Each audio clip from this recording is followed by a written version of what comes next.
히브리서를 쓰다가 2장까지만 써놓고 잠깐 중단을 했습니다.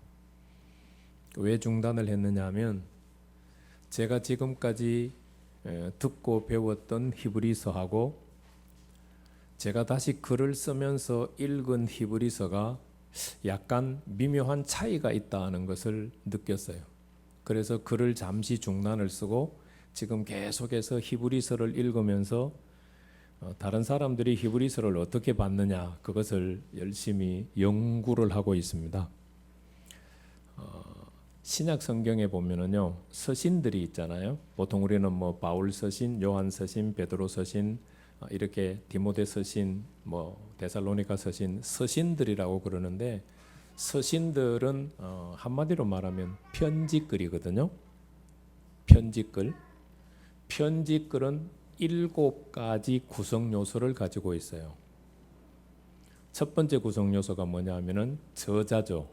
그런데 이제 우리는 논문을 쓸 때는 저자라고 하지만 편지를 쓸 때는 저자라고 안 하고 누구라고 합니까? 발신자라고 합니다. 발신자. 글을 쓰는 사람이 있으면 글을 받는 사람이 있잖아요. 그 글을 받는 사람을 가리켜서 수신자라고 합니다. 발신자와 수신자가 정해졌으면 발신자가 수신자를 생각하면서 인사를 먼저 나눕니다. 그거를 우리가 이제 문안 인사라고 하는데 그것이 이제 편지글의 세 번째 형태입니다. 문안 인사. 건강한지요? 잘 계시는지요? 특별히 바울의 문안 인사는 하나님 우리 아버지와 주 예수 그리스도 안에 있는 은혜와 평강이 넘치기를 원한다. 이게 바울의 인사말입니다. 문안 인사말. 그런데 보통 이제 우리가 성경을 해석할 때 보면 문안 인사말에 굉장한 의미를 부여하잖아요. 그런데 실제로 문안 인사말에는 굉장한 의미는 없어요. 글을 쓰는 사람의 마음의 중심이 살짝 담겨 있기는 하지만 그래도 그 의미에 뭐 엄청난 그 글에 엄청난 의미가 부여되어 있다. 그렇게 보기는 힘들어요. 발신자, 수신자, 문안 인사. 네 번째가 뭐냐면요. 발신자가 수신자에게 편지를 쓰면서 문안 인사 말고 아무리 생각해도 감사하는 마음을 먼저 전해요. 감사하는 마음. 그래서 바울의 글에서는 어떻게 주로 표현이 되지느냐 하면요. 내가 너희를 생각할 때마다 감사함은 이런 표현들이 나옵니다. 그래서 편지글에는 이제 4가지 말씀드렸어요. 발신자가 있고 수신자가 있고 문안 인사가 있고 감사가 있어요. 그러면 편지글에서 제일 긴 부분이 어디냐? 바로 5번째 말씀드리는 권면이라고 하는 부분이에요. 보통 이제 논문으로 말한다면 본론이죠. 내가 왜 편지를 썼느냐? 편지를 쓴 이유에 해당하고 편지를 쓴 목적에 해당해요. 그래서 5번째 부분 권면이 제일 길어요. 그리고 권면은 거의 2종류로 나눠져요. 우리가 이제 신학적으로는 어떻게 배웠느냐 하면은 교리적인 부분과 생활적인 부분이다. 이렇게 이제 하는 이야기들이 거의 어디에 해당하느냐 하면은 권면에 해당하는 말이에요. 그래서 성경의 서신서의 10분의 9 정도는 전부 무엇이 차지하고 있느냐 하면은 권면이 차지하고 있어요. 5번째 권면이 끝나고 나면은 또 뭐를 하느냐 하면은 6번째로 문안 인사를 해요. 그리고 마지막 7번째는 뭐를 하느냐? 축복 내지는 축도를 해요. 축복 내지는 축도. 보통 편지글은 그렇게 7단계로 구성이 되어 있어요. 그런데 히브리서는 앞에 4단계가 다 빠져 있어요. 발신자가 빠져 있고요. 저자가 빠져 있고 이거를 누구한테 쓴다라고 하는 수신자가 빠져 있고요. 문안 인사가 빠져 있고 그리고 감사가 빠져 있어요. 곧바로 무엇으로 시작해요? 권면으로 시작해요. 내가 왜 이 글을 쓰느냐라고 하는 글을 쓰는 목적이 곧바로 시작하는 것이 바로 히브리서예요. 제가 지금까지 이제 히브리서를 배우고 읽었던 책들은 히브리서는 예수님이 누구신가를 우리한테 소개해 주는 책이다. 그러니까 다시 교리적으로 말한다면 히브리서는 기독론을 다룬 책이다. 이렇게 이제 배웠어요. 저도 그렇게 가르쳤고. 근데 제가 이번에 석 달 전에 히브리서 책을 이제 쓰기 시작하면서 2달 동안 열심히 쓰다가 지금 1달 넘게 중단하고 있어요. 왜냐하면 히브리서가 기독론을 다루기는 했지만 기독론 자체가 히브리서를 쓴 목적이 아니다라는 것을 느끼기 시작했어요. 예수 그리스도가 누구시다라는 것을 분명히 쓰고 있는데 그 예수 그리스도가 누구시다라고 하는 것을 쓰는 것이 히브리서의 목적이 아니다라는 생각이 자꾸 마음속에 들어오는 거예요. 그래서 히브리서를 읽고 또 읽고 읽고 또 읽고 읽고 또 읽고 그래서 내린 결론이 오늘 13장 22절 아까 우리가 주보에 있는 내용 읽었던 건데요. 다시 한번 읽어볼까요? 시작합니다. 형제들아 내가 너희를 권하노니 권면의 말을 용납하라. 내가 간단히 너희에게 썼느니라. 보통 서신에는 이 내용이 히브리서 외에는 없습니다. 내가 너희를 권한다. 권면한다. 그리고 권면의 말을 용서해라. 그리고 짧게 썼다. 그런데 안 짧거든요. 굉장히 길어요. 서신서들 중에 로마서 다음으로 긴 서신이 히브리서거든요. 로마서는 16장이고 히브리서는 13장이에요. 히브리서가 결코 짧지 않는데 내가 너희에게 권면의 말을 했는데 그 권면의 말을 용서해라. 그리고 짧게 썼다. 그래서 이런 생각이 들었어요. 히브리서는 편집글이 아니다. 히브리서는 아마도 설교일 것이다 라는 생각이 들어요. 히브리서는 그 당시에 히브리서 저자가 자신의 이름을 안 밝혔어요. 여러분들은 어떤 느낌인가요? 13장 22절을 보면서 히브리서 독자들이 히브리서 저자를 잘 알고 있다고 생각이 됩니까? 아니면은 전혀 모른다는 생각이 드나요? 발신자는 뺐어요. 그죠? 내가 이 글을 씁니다라고 하는 것은 뺐어요. 그런데 히브리서 13장 22절을 보니까 형제들아 내가 너희를 권한다.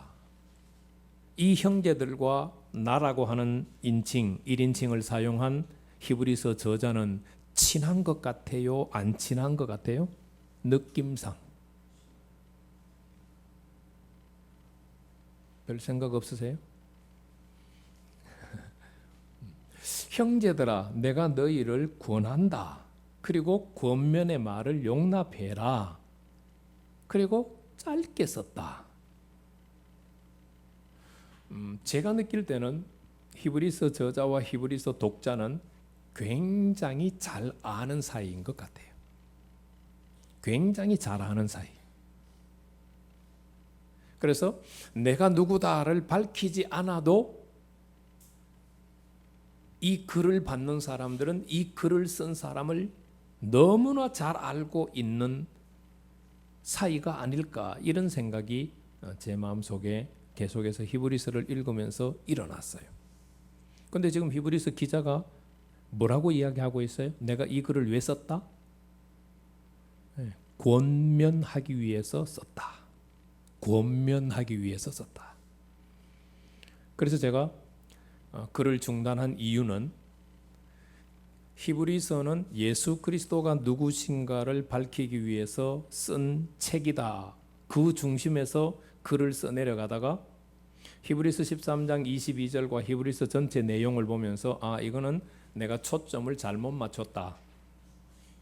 지금까지 내가 배우고 제가 가르친 것이 일반적으로 신학자들이 주장하는 내용을 배워서 가르쳤다면 히브리서 자체가 우리한테 하고자 하시는 말씀은 신학자들이 목표로 삼았던 것은 아니다라는 생각 때문에 잠시 중단을 했어요. 그리고 이제 제가 설교를 시작했다는 말은 이번 주부터 이제 다시 히브리서를 쓸 텐데 방향을 바꿔서 쓰겠다는 뜻이죠. 자, 그런데 있잖아요.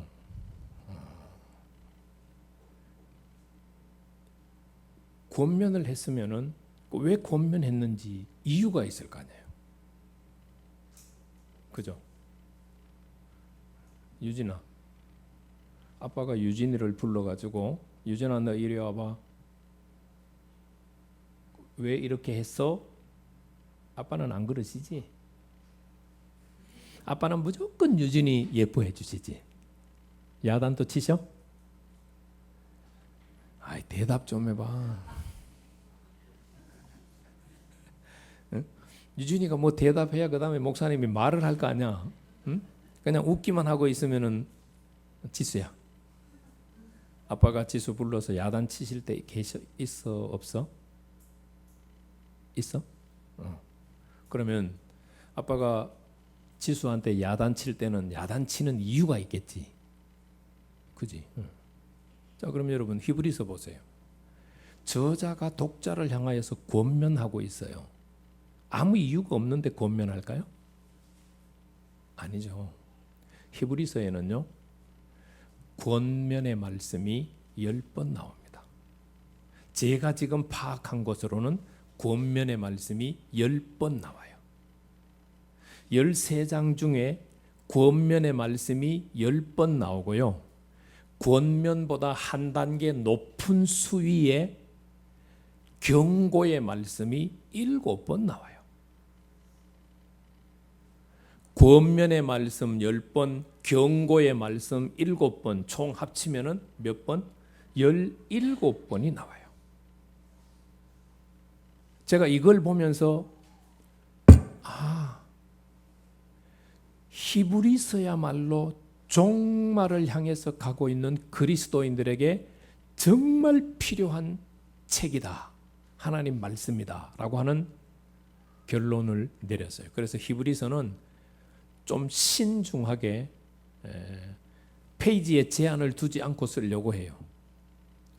로마서를 한 330페이지, 300페이지에서 330페이지 정도 쓰느라고 막 뺄 거 많이 빼고 생략 많이 했거든요. 근데 히브리서는 책의 페이지에 상관없이 쓰려고 해요.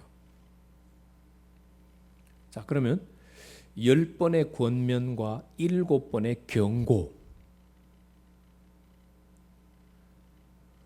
안 듣고 싶죠?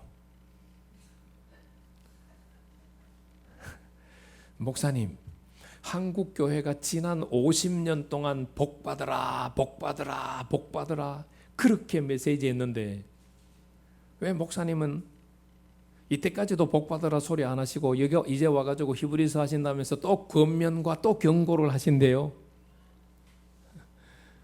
여러분, 주님 오실 날이 가까워졌다고 믿으시나요? 뭐 별로 감각이 없으신 것 같아요.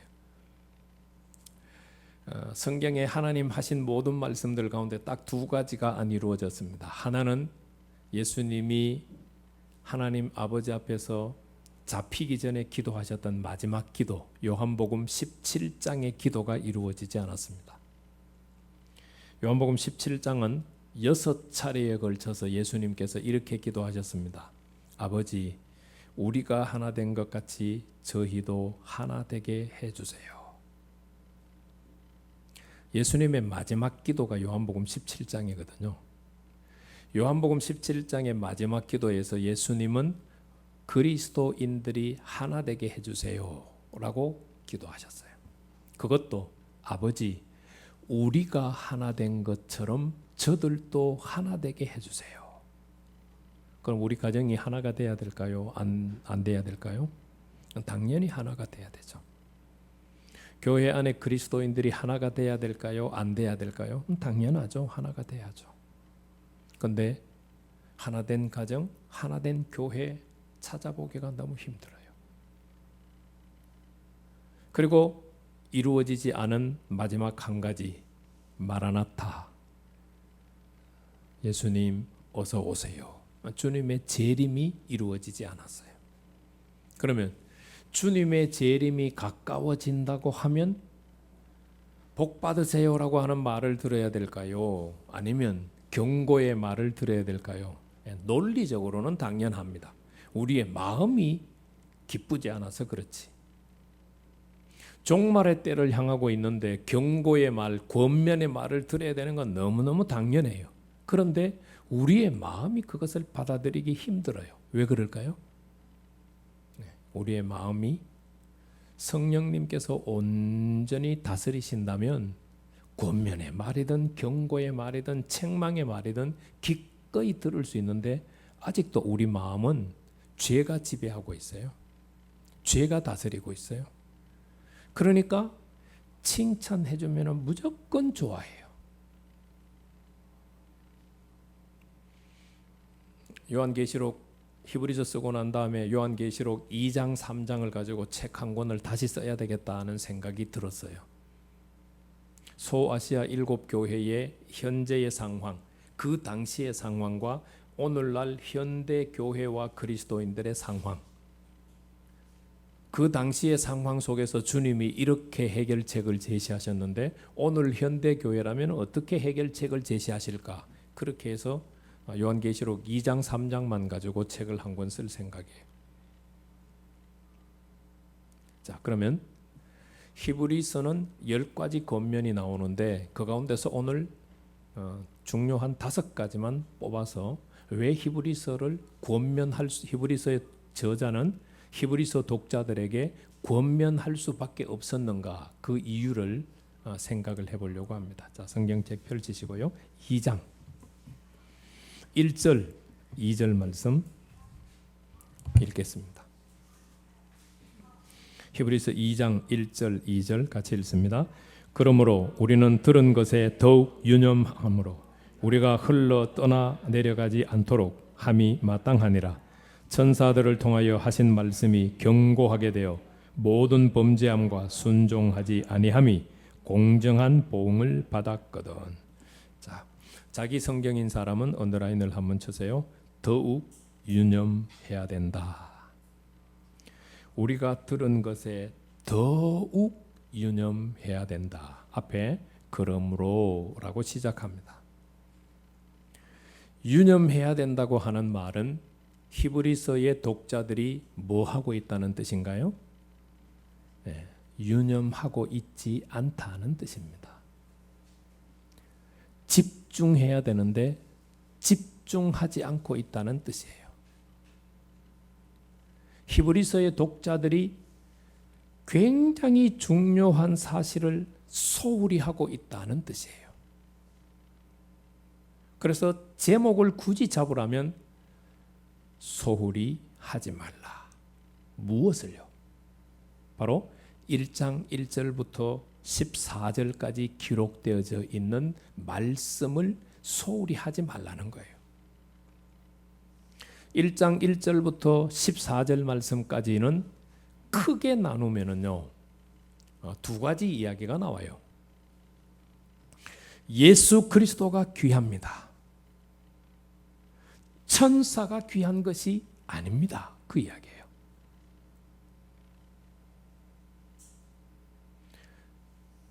이 히브리서가 쓰여질 때의 성도들은 천사를 굉장히 귀한 존재로 여기면서 예수 그리스도를 귀한 존재로 여기지 못하는 거예요. 예수 그리스도가 절대로 중요하신 분이신데 그 예수 그리스도를 천사 밑에 놓아버렸어요. 그래서 예수 그리스도가 누구신가를 설명할 수밖에 없는 것이 히브리서예요. 자, 히브리서 2장 다음 주일에 설교하겠지만 그냥 오늘은 읽기만 하고 파악만 하고 넘어가겠습니다. 1절 말씀에 보면 옛적에, 언제?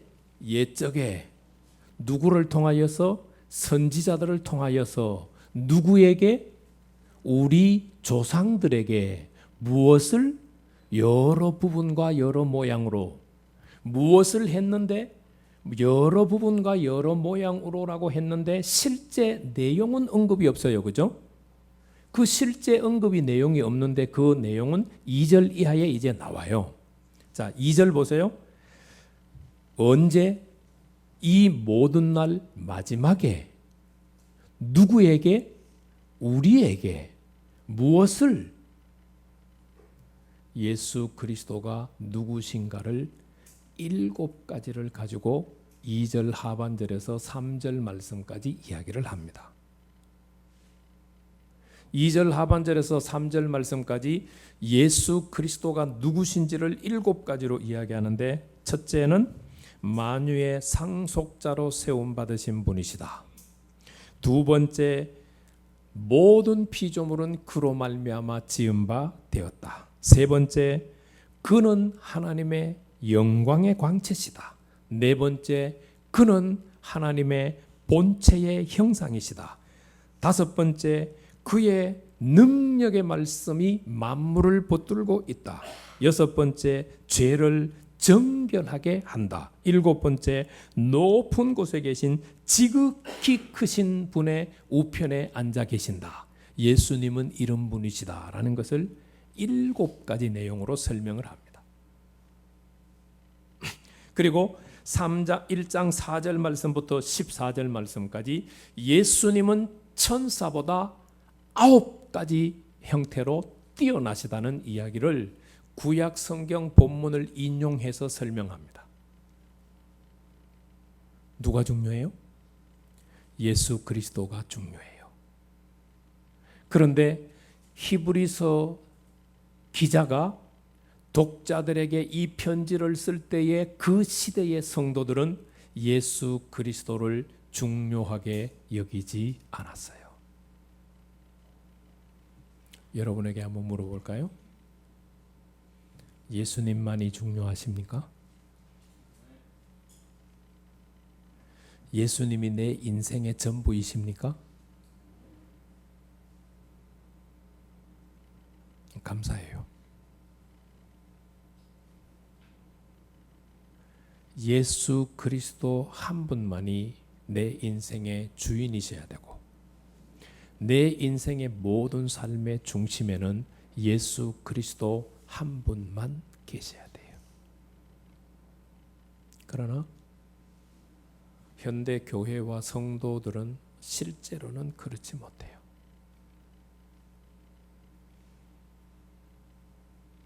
그리스도 예수, 나를 위해서 십자가에 죽으시고 다시 사신 그분이, 내 죄를 짊어지고 고난받으시고 죽으시고 다시 사신 그분이, 그리고 부활하신 그리스도의 영이 정말 낮은 자가 되셔서 더럽고 더러운 우리 안에 들어오셔서 살아계시는 그리스도의 영, 성령님, 우리가 그분께 집중하지 못하고 있어요. 그분을 존귀하게 여기지 못하고 있어요. 그런데 이것이 오늘날 그리스도인들도 그렇지만 믿음이라고 하는 모양은 가지고 있어요. 경건의 모양은 가지고 있어요. 그러나 정말 예수님이 절대로 내 삶의 주인이시고 주권자시고 통치자신 것을 인정하는 그리스도인은 많지 않아요. 제가 아까 말씀드렸어요. 한국 교회는 지나간 50년 동안 복 받으세요라고 하는 말을 너무 많이 했어요. 예수 그리스도가 이런 분이세요. 예수 그리스도께서는 이렇게 사셨어요. 그러니 우리가 그 예수님을 알고 우리도 이렇게 살아야 돼요. 이 말씀보다는 여러분, 예수 믿는 것으로 모든 것이 다 됐어요. 그러니까 더 이상 예수 믿는 일에는 관심을 갖지 마시고 그분이 주시는 복에 대해서만 관심을 가지세요. 이게 지나간 50년 동안 한국교회 강단에서 외쳐진 메시지예요.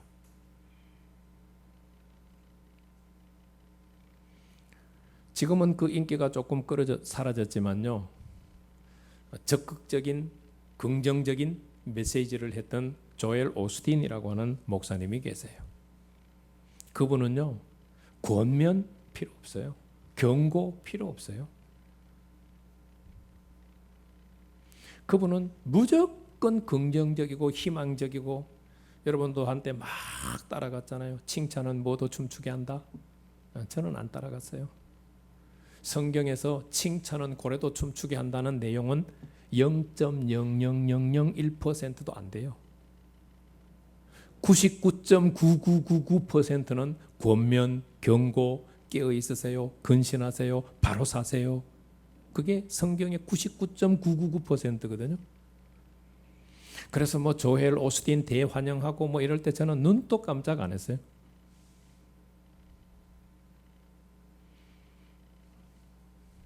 그래서 저는 칭찬하는 거 별로 안 좋아해요. 안 좋아하는 이유에는 여러 가지가 있어요.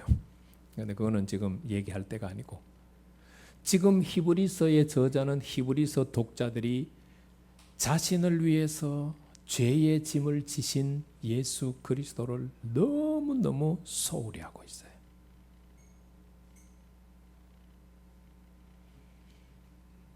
여러분들은 나를 위해서 십자가를 지시고 죽으신, 그리고 다시 사신, 승천하셨다가 다시 나에게 오셔서 내주하고 계시는 그분 얼마나 귀하게 여기시나요?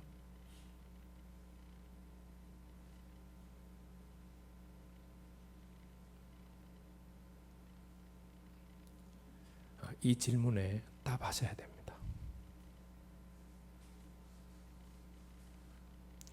이 질문에 답하셔야 다시 오실 주님을 맞이하는 자가 될 수가 있어요.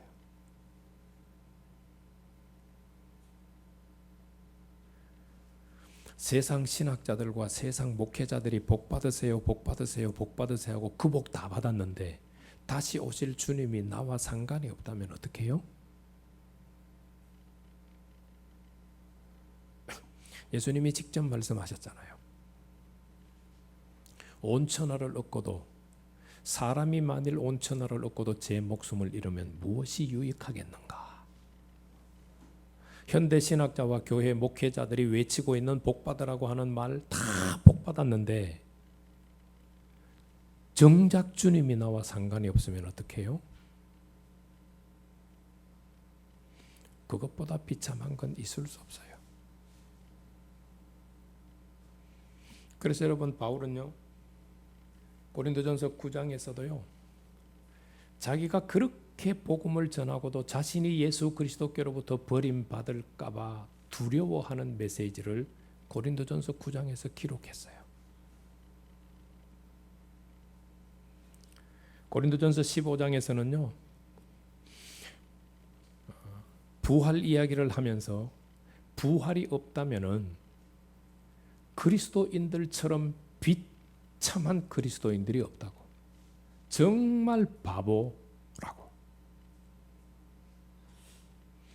여러분, 우리가 지금까지 시간, 정력, 돈, 우리의 전 인격, 삶을 바쳐서 왜 교회에 헌신하고 있습니까?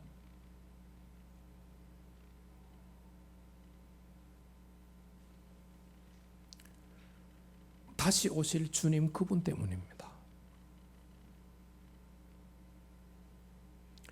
다시 오실 주님 그분을 맞이해서 우리가 정말 하나님의 나라 갔을 때 주님 그분과 가까이서 주님 그분과 함께 지내기를 원하는 것이 우리의 신앙생활의 목표예요. 그렇다면 예수 그리스도보다 귀한 것이 없습니다. 내 마음 어느 곳에서도 예수 그리스도 외에 다른 것이 존재해서는 안 됩니다. 우리가 말씀은 많이 외워요. 빌립보서 1장 21절, 내 안에 사느니 그리스도니 나는 죽는 것도 유익함이라 갈라디아서 2장 20절 내가 그리스도와 함께 십자가에 못 박혔나니 그런즉 이제는 내가 산 것이 아니요 오직 내 안에 그리스도께서 사신 것이라. 우리가 이런 말씀들을 많이 외우고 있는데요. 외우고 있을 뿐이지 실제로 우리의 삶에서 주님이 주인 되어 있지 않아요. 내 생각대로, 내 감정대로, 내 마음대로, 세상의 경험대로 살아가는 것이 오늘날 그리스도인들의 현 주소인데 히브리서 기자가 봤을 때 그 당시에도 그랬던 것 같아요. 정말 유일하게 중요하고 소중하시는 분은 예수 그리스도 그분밖에 없는데 그들은 그 예수 그리스도 그분에 대해서 유념하고 있지 못해요. 그분을 너무 소홀히 대하고 있어요. 두 번째, 3장 13절입니다. 같이 읽겠습니다. 오직 오늘이라 일 걷는 동안에 매일 피차 권면하여 너희 중에 누구든지 죄의 유혹으로 완고하게 되지 않도록 하라. 여러분, 현대 교회에서 죄 그만 지으세요. 죄 지으면 안 돼요. 라고 하는 설교는 대한민국 5만 명이 넘는 목사님들이 있는데 그 가운데 10명도 안 됩니다. 죄 짓지 마세요. 죄 그만 지으세요. 죄와 싸우세요. 그렇게 외치는 목회자는 10명도 안 돼요. 대한민국에 5만 명이 넘는 목사님들이 계시는데 죄 그만 지으세요. 죄와 싸우셔야 돼요. 승리하셔야 됩니다.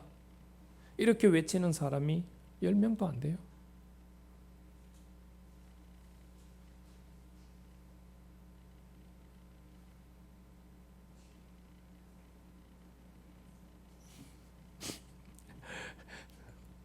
제가 아는 여러분들도 뭐 말씀드리면은 아마 그래도 짐작은 못 하실지도 몰라요. 학교 우리 사모님 한 분 계세요. 그 사모님께서 지난 가을 학기부터 학교에 입학을 해서 공부를 하시면서 목사님을 달달달달달달 볶아가지고 목사님이 드디어 강단에서 회개하라고 외치기 시작하셨어요. 그럴 때는 안수 집사를 중심으로 그 교회에 목사님 대적 그룹이 생겼대요.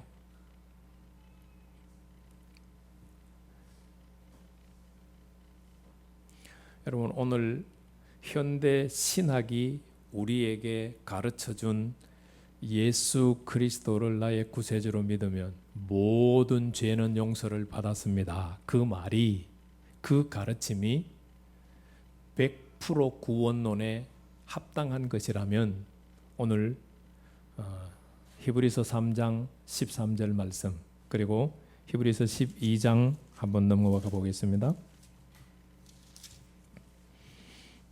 4절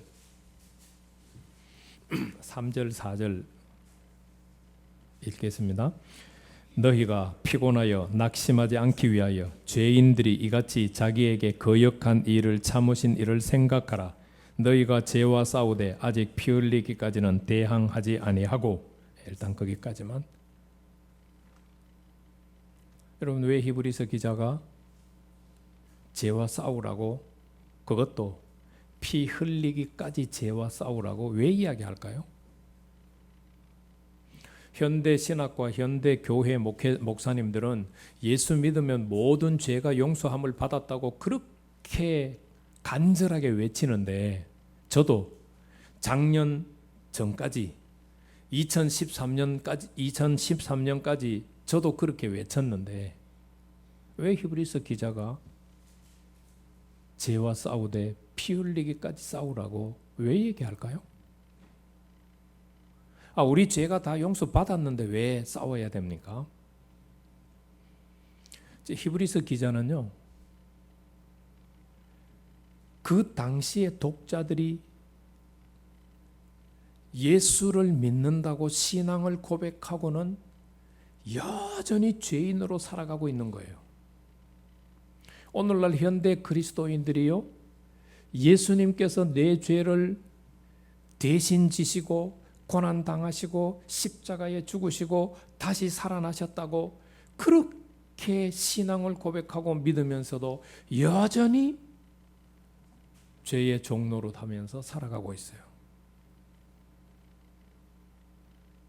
히브리서의 저자가 기록하고 있던 그 시대의 성도들이나 오늘 21세기 2000년이 지나가는 오늘 시점에서 그리스도인이나 하나도 다를 게 없어요.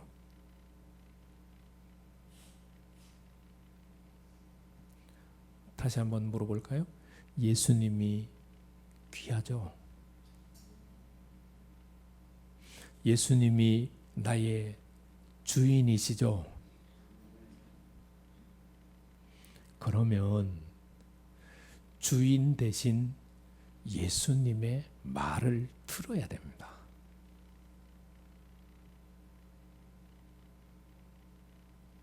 주인 대신 예수님의 말을 안 듣고 여전히 죄의 주인은 마귀거든요. 마귀의 말을 듣고 살아가는 저와 여러분들은 죄와 싸우지 않는 사람이에요.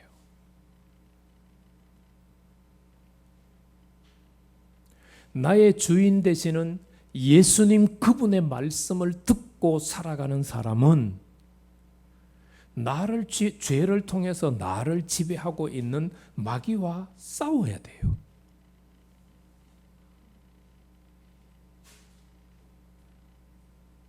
그래서 히브리서 안에는요, 요한 사도가 했던 메시지와 똑같은 메시지를 하고 있어요. 예수님 이 땅에 왜 오셨어요? 마귀를 멸하기 위해서 오셨어요. 우리는 마가복음 10장 45절 인자의 온 곳은 섬김을 받으려 함이 아니라 도리어 섬기려 하고 자기 목숨을 많은 사람들의 대속물로 주려 함이니라라고 하는 이 말씀만 알잖아요. 저 성경에 있는 웬만한 중요한 말씀들은 다 외우고 있는 거 여러분들이 아시잖아요. 그런데 제가 안 외운 게 있어요. 뭘 안 외웠어요? 요한일서 3장 8절 말씀은 안 읽었어요. 안 외웠어요. 그 다음 히브리서 다음 야고보, 베드로 전후서 다음에 요한일서가 나옵니다. 3장 8절 말씀만 읽고 오늘 설교 마치겠습니다. 다음 주에 2탄, 왜 우리가 히브리서가 왜 기록되어졌는지 다음 주일에 더 생각을 하겠습니다. 요한일서 3장 8절 같이 읽겠습니다. 죄를 짓는 자는 마귀에게 속하나니 마귀는 처음부터 범죄함이라. 하나님의 아들이 나타나신 것은 마귀의 일을 멸하려 하심이라. 예. 죄에서 벗어나지 않으면 예수 그리스도를 안 믿는다고 봐야 합니다. 죄에서부터 벗어나는 사람이 예수 그리스도를 믿는 사람이라고 봐야 돼요. 그냥 지식적으로 말로만 예수님을 믿고 여전히 죄를 지으면서 살아가는 사람은 하나님의 자녀가 아니라고 봐야지, 그 사람들까지도 하나님의 자녀라고 보니까 교회가 이렇게 엉망진창인 겁니다. 자기 생각대로 하고 자기 감정대로 하고 자기가 살아온 삶의 습관대로 하고, 그러면서도 나는 예수 믿는 사람이다. 여러분 누가 생각나나요? 저는 지금 설교를 하면서 고린도전서 6장에 5장에 음행한 사람이 생각납니다. 아버지가 데리고 살았던 첩인지 아니면 진짜 어머니인지 뭐 둘째 어머니인지는 잘 모르지만 아들놈이 그 어머니를 데리고 살면서 뭐라고 얘기해요? 나는 예수님 믿어요. 나는 구원받았어요. 그러니까 바울이 지금 하도 화닥지가 나니까 뭐라고 얘기해요? 하나님이 그놈의 몸을 마귀에게 내주고, 왜? 그리스도 예수의 날에 그의 영은 구원하기 위해서. 요즘 이런 사람들, 이런 그리스도인이 너무 많아요. 예수는 믿는데 여전히 죄를 지으면서 죄와 더불어 밥 먹듯이 정말 물 마시듯이 하면서 살아가는 그리스도인들이 너무 많아요. 아마도 히브리서 기자가 그 당시에도 신앙을 고백했던 사람들이 그렇게 살았던 것 같아요. 여러분, 죄와 싸우되 피 흘리기까지 안 싸운다고 하는 것은 히브리서에 딱 한 번밖에 안 나오는 말씀입니다. 히브리서 12장 4절에 딱 한 번만 나오는 말씀이에요. 자, 정리를 하고 마치겠습니다. 히브리서가 왜 기록이 되었느냐? 현대 신학은 기독론을 세우기 위해서 히브리서가 기록이 되어졌다. 그거는 아닌 것 같아요. 히브리서가 예수 그리스도가 누구이신지는 분명히 가장 많이 이야기를 하고 있지만 예수 그리스도가 누구이신가를 이야기하는 목적이 따로 있어요. 뭐예요? 예수 그리스도가 가장 귀하다고 하면서 세상의 것에 목매어 살고 있는 것을 끊어버리세요. 버리세요. 삶을 바꾸세요. 전환하세요. 정말 예수님이 가장 귀해요. 그렇다면 예수님 가장 귀하신 예수님 그분 한 분만 모시고 살아가세요. 이게 히브리서 저자가 우리들에게 외치는 메시지예요.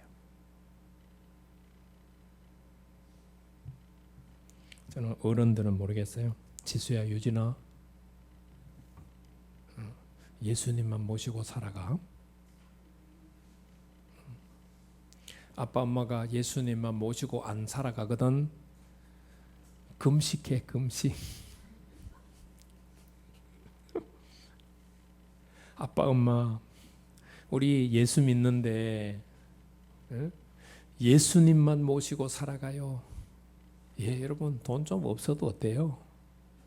좀 굶으면 어때요? 내가 갖고 싶은 것 좀 못 가지면 어때요?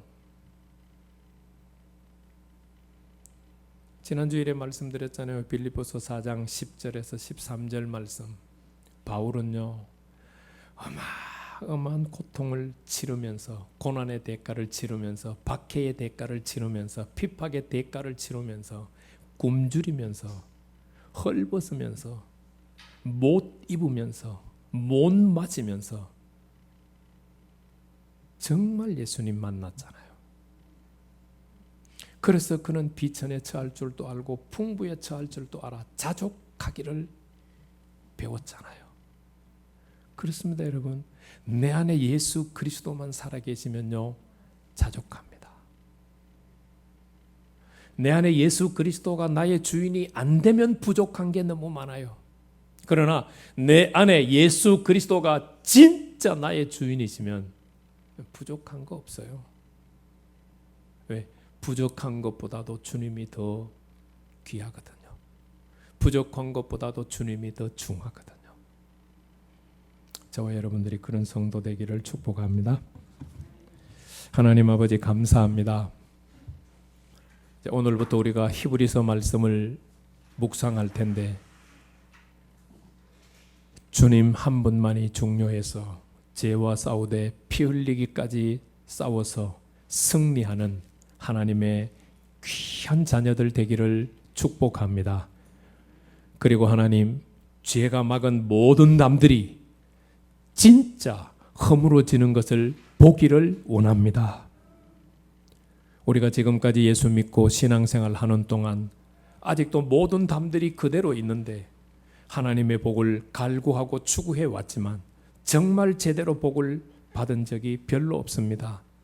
하나님, 죄와 싸워서 승리함으로 하나님과 나 사이에 막힌 담이 다 허물어지고 하나님이 예비하신 진정한 복을 정말 받는 일이 올해 일어나게 하시고 내년에 일어나게 하시고 빠른 시간 안에 일어날 수 있도록 역사하여 주시옵소서.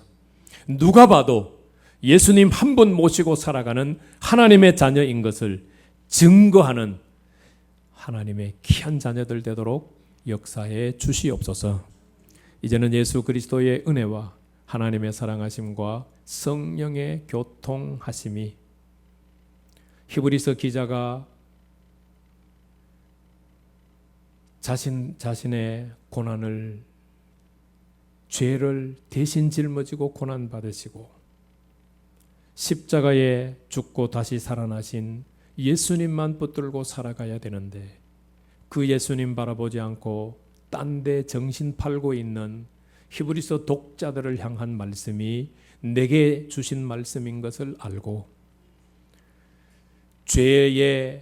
죄를 짓지 말고 피 흘리기까지 죄와 싸우라고 하신 말씀이 나를 향한 말씀인 것을 알고 오늘부터 다시 마음 다잡고 이 주님의 말씀 묵상하며 한 주간, 한 달, 올해 남은 해 살아갈 때에 죄로 인하여서 막힌 담들이 다 무너지는 것을 삶의 현장 속에서 직접 보기를 원하는 그리고 결단하는 심령 가운데 이제로부터 영원토록 함께 있을지어다.